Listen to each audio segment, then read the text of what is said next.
Callum, welcome to RaithTV. You've already had a really hearty welcome to Raith Rovers. We're going to spend a wee bit of time, I guess it's a wee bit of initiation really, by virtue of your first time in front of the camera. You've took some very gentle ribbon very well before you came in there. Some of the players are telling you to be prepared for the questions that are going to come your way. I want you to know just what you need to do is relax. We're thrilled to have you here, and we're thrilled to have you wearing that dark blue. How does it feel? Unbelievable.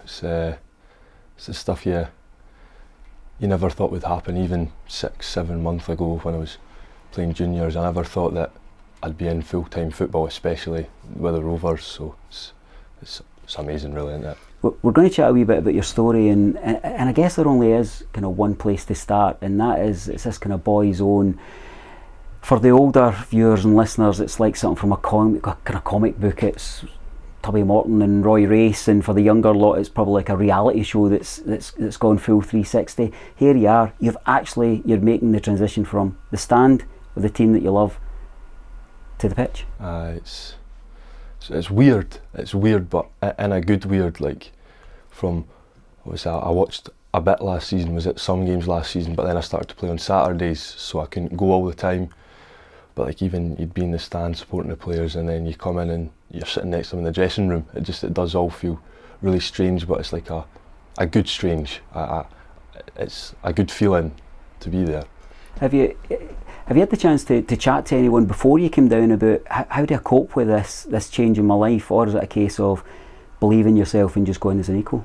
Well, spoke with Potsy about it, and obviously it's a big jump that I've done from the East of Scotland First Division to the Scottish Championship, and Mickey's had a word with me as well. It's just, you got to take it in baby steps. So you're not expected to come in and be absolutely flying straight away. It is a big jump and it'll take time, but I can already feel myself improving in fitness slightly, improving technically slightly, just with the whole being in around these players and training with these players all the time, playing with these players. So how do you switch your mind from that's such a player that I had on the back of my jersey to that's my teammate? I don't know, it's a weird one. It's like, because I was never really had a player in the back of the jersey, but I was there at the games, and you'd celebrate their goals, and now it's like just sitting next to them, Vonnie's brunch on Sunday. I've not really thought about it, to be honest, because it's more just like get trained, get my head down and work hard, and kind of just going with it as it goes.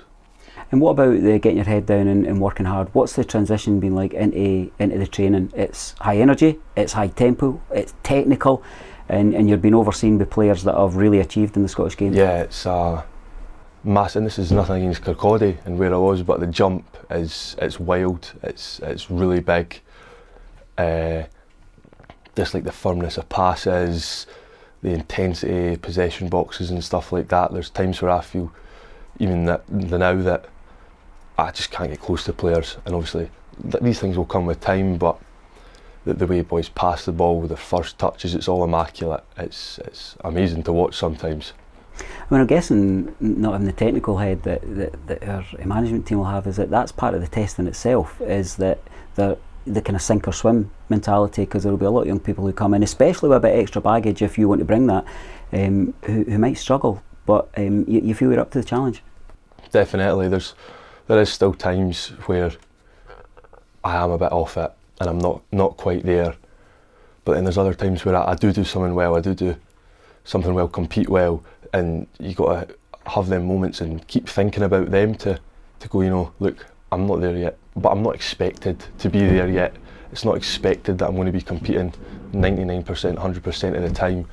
So it's just keep working hard, doing my running, stuff like that, getting to the gym and being able to progress to then be able to do that part of it.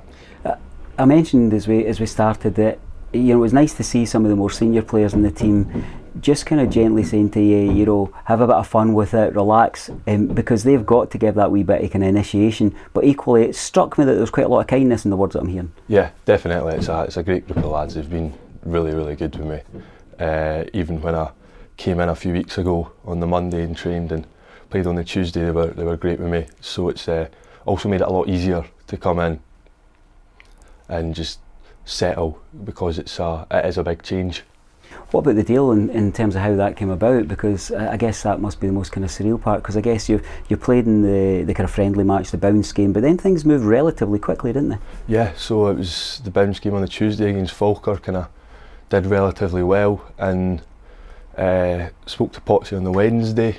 He said he thought I did well and leave it with him, and then I think it was a week and a half, maybe 2 weeks, and I went to Denfield where Kirkcaldy play and met Potsy there, and it was done. I was in on the Wednesday getting my photos taken and signing, so it was a, I wouldn't say it was a bad feeling, but it was a weird feeling, the 2 weeks between, when I was kind of not really sure what was going on, but then it just happened. And was there some soul searching and thinking about this kind of branching, this kind of fork in the road, branching the road, what you say, where it's, you know, your life could go in two very different ways based on the decision of Raith Rovers? Yeah, definitely, because if it wasn't Raith Rovers, it was possibly going to university or doing a graduate apprenticeship or something, which wouldn't be full-time football. And then obviously the dream for pretty much lots of boys, lots of kids, lots of young girls is to go and do full-time football, and then the chance came, and it was surreal to me. I still say to Adam and that on the way through that it almost doesn't feel real at times, and I know it'll get harder during the winter when it's colder and things like that, but it's crazy to me that it's playing football for a living. Brilliant. Let's talk about your footballing CV, because there's a journey that gets you here. You know, even at your young age, there's decades of effort and investment by others as well that we can't forget that goes in. So your footballing journey, Thornton Locals, Fife Elite, I think you're pro youth with a team over in West Fife as well. Tell me about the people that have helped you along that way, as well as the coaching staff and family and such like. Who do you want to kind of reach out to, because a player doesn't come fully formed? So my mum and my granddad, definitely, they've been there all the way. There's been lots of cold Sunday mornings in Dingwall, or freezing cold Friday nights in Cumnock, playing Ayr away and not getting home till 1 in the morning. But I've spoke with them about it as well, and they're in agreement. It's all been worth it. Absolutely all been worth it for where we are now. And of course, your most recent time in the juniors as well. What was the encouragement?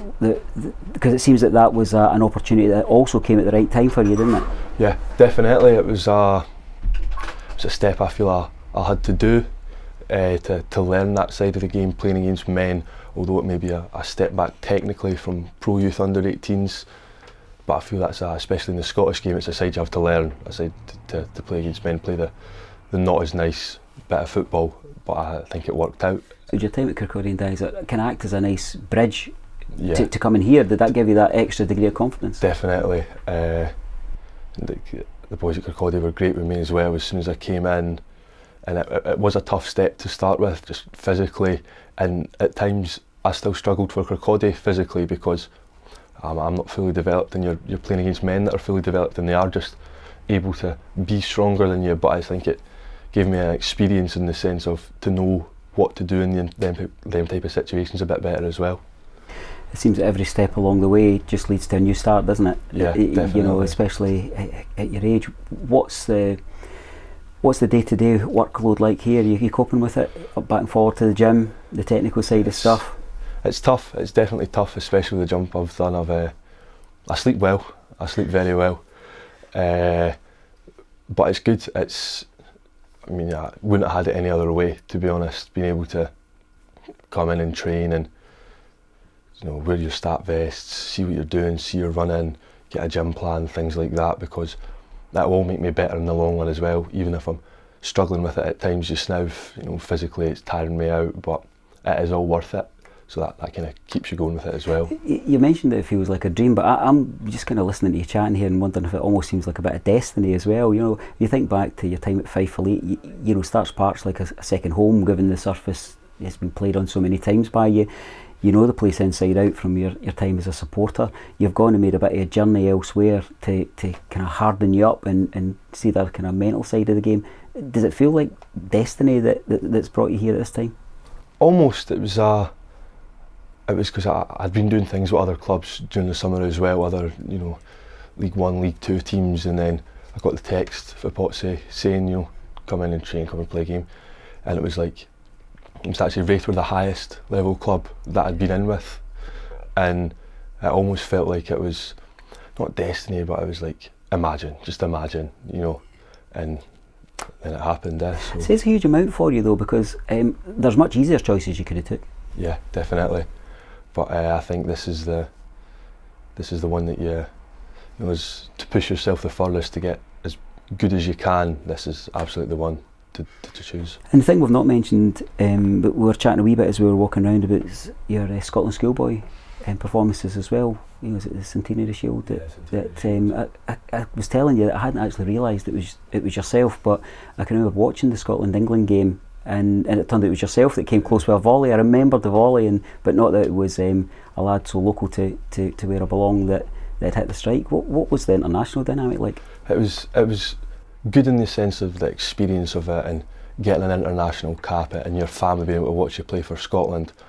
Results wise, you know, not great at all. Especially the England game. I think it had to beat England to go to Wales to then have a chance to win it. And then we chucked me and a centre half up front with 2 minutes to go and conceded 2 in the break in the last 2 minutes. But the playing for Scotland, having your cap ceremony in Hampden in one of the big suites it's unbelievable. To have an international cap at my age is fantastic. I'm assuming that football's been the dream since forever. All along, yeah. Since I started playing, it was always a one where, you know, it was a dream, but you had to be smart about it. You know that it's a low chance, and that was even at school last year. Part of the reason I left Dunfermline was to focus on school as well, because I didn't think it could happen, and then it just all happened so quickly. And in a modern age, it's not really all or nothing, because you can have your footballing career and, you know, your aspirations with university or such can kind of run parallel with that. Are you thinking of that dynamic yet, or is it all in with the football and we'll see where we go next? No, I'm just getting used to full time, because it's a big change for me. But then we're going to be, spoke to Potsy about it, doing other stuff, potentially open university, something else along the way. You know, we had the PFA in for a meeting, and they were saying stuff about getting degrees and they can help you with that as well. So I think it's definitely something that I'm open to and something that I will do. And your choice, I was kind of looking at what some of your options were, and I wonder if our lead officer Andy Barrowman knows about your interest in economics and finance. That was what I fancied at university. I thought it would be an interesting one. I always did higher accounting last year. I really enjoyed that. So I thought that would be an interesting one to go to. Bit of work experience in the office? Yeah. Oofed. No, I don't know about that. What about role models within the game? Who do you look up to in the game, you know, across the planet rather than just local? So, as an Arsenal fan, the players I liked to watch when I was growing up, Alexis Sanchez, Mesut Ozil, then your Rovers, your Messis, your Ronaldos, your Neymars, Gareth Bales, players like that. But there was never a left back that I looked at, especially as when I was younger, when I was that age watching them players. I wasn't a left back. It only really came a year, 2 years into pro youth, still playing 7-a-side, that I actually got moved to left back, and even at that time I was still playing left back, left wing, because it was 7-a-sides. And then it only really once we went to under 17s, under 18s, 11-a-side, did I become a left back. And at that point it was more just about, you know, watching games, trying to just see how all the Premier League on your Saturdays, seeing how the fullbacks play there, and just trying to develop my game from there. You know, because I love going forward. That's, you know, I think the best thing to do as a fullback. So I wonder if you're looking at my questions here, because that's got to be the next one. Tell me about you as a player. Tell me about what makes you smile. What are the aspects of the game that you enjoy most? You know, we all know that defenders have got to be in the trenches when required, but you know, what kind of player are you? I enjoy the 1v1 side of the game, whether it's going at an opposition fullback or defending against a winger. I feel it's such an important part of the game as well. And I think you have to relish it. No matter who you're playing against, if you're a bit nervous, I think that's a recipe for disaster. So I enjoy that side of it, and just being able to open my legs and run. I enjoy that bit. That's the easiest bit for me. What about the transition for yourself here, not just in terms of coming to Raith Rovers and you're the club that we all support? What's the transition been like, just mentally for you? You said a lovely thing about Saturday past. I've got a question about Saturday, but you said I had to sign my first autograph. I hadn't practiced. Yeah, it's weird. It's like sometimes we come in and you got to sign a ball, and my signature was absolutely terrible. It was, but it will get better with time. But that side of it is like still really new to me. Even seeing the cameras at training, and when the cameras are in and we're doing challenges, crossbar challenges, whatever. It's like I've not been involved in them yet because I'm not sure I'm there yet for that. But it's just like the side of the things that you know about as a kid, but you never really thought you'd experience them. So it's because there is that bit about you now have to introduce yourself of when you're handing your passport over, or when you're buying something in a shop, when you're making a wee bit of chat at the tills and somebody says, oh, what do you do? And you say, oh, I'm a football player. Oh, who do you play for? I play for Raith Rovers. How does that fit with you? Luckily I've not had to. It's coming. I've not had to do it yet, but I think it's just probably one of the best things you could say, isn't it? To be able to say that to someone. It's like it's what you've always wanted to do, and now you're doing it. So. And what about Saturday past there? As you went up to the south stand, we noted in commentary that there was a heightened acknowledgement for the south stand when the substitutes went to warm up. There was a wee bit extra, and that was for you. Did you acknowledge and recognise that? Yeah, it was almost like not that I couldn't believe it was happening. It was just like wow, that's really for me. I had one as well. The subs were doing a box whilst the starters were warming up, and he went through the teams, and it was a bit of a heightened clap as well. And it just feels amazing to know that, especially with my mum there as well. She was absolutely delighted with that too. Last Saturday finished with the south stand in full chorus, a 95th minute winner, and he's one of our own, bursting out for the lungs of everybody who's behind the goals. That's a challenge for you to get up there. I'm saying don't carry extra baggage, but we want to have the highest of expectations for you because we're all invested in you now. Yeah, definitely. It's it won't be easy, but it's something that you that's why you come in and train. You want to play, you want to be able to play, you want to get as better yourself as much as possible. So it's where I want to be. You sound very grounded. I'm conscious that one signature on a football contract, and suddenly it seems like your life becomes much more public than it was the day before. As we sit in front of a camera off to the left hand side, trying really hard to ignore it, but you seem like you've got the balance there, and you're going to be able to roll with the banter of this lot out here who are all waiting on you to come out and say, how did it go? Absolutely. Tell us a wee bit about yourself. Who are you as a person? Are you a quiet soul? Are you somebody who's a big music geek? Are you into your gaming, or are you the one that's going to be coming in and telling us all what box set to watch? No, I'm just I'm quite quiet. I just keep myself to myself in the changing rooms. I don't really try to be out there, be doing anything too stupid. I like my music. I just love watching football. That's the main thing for me. Is Raith Rovers and Arsenal your teams? You got a preferred league, or is it all the Premier League, or we're leaving all these internationals this coming week as well? You keep an eye on internationals. Yeah, well, I go to a lot of Scotland games. I've got quite a few loyalty points. Got a ticket for the game on Tuesday against England, so I do love the Scotland games, especially recently. But it's actually been a good hard team not again. To like, aren't they? It's sensational stuff. It's tough to not enjoy. But yeah, that's it. Well, say the thing that you've been waiting on me to say, and that's just to say thank you for taking time to do the interview. I know this was such a burden on your shoulders, but we just needed to get in and look after you a wee bit. Because what we want, and what the people in the south stand and the main stand want, is for you to feel valued, and for you to go and take your game as far as you can. Because for what the coaching staff say, you've got a really bright future if you apply yourself. Yeah. Definitely. Thank you very much. Thank you very much, David.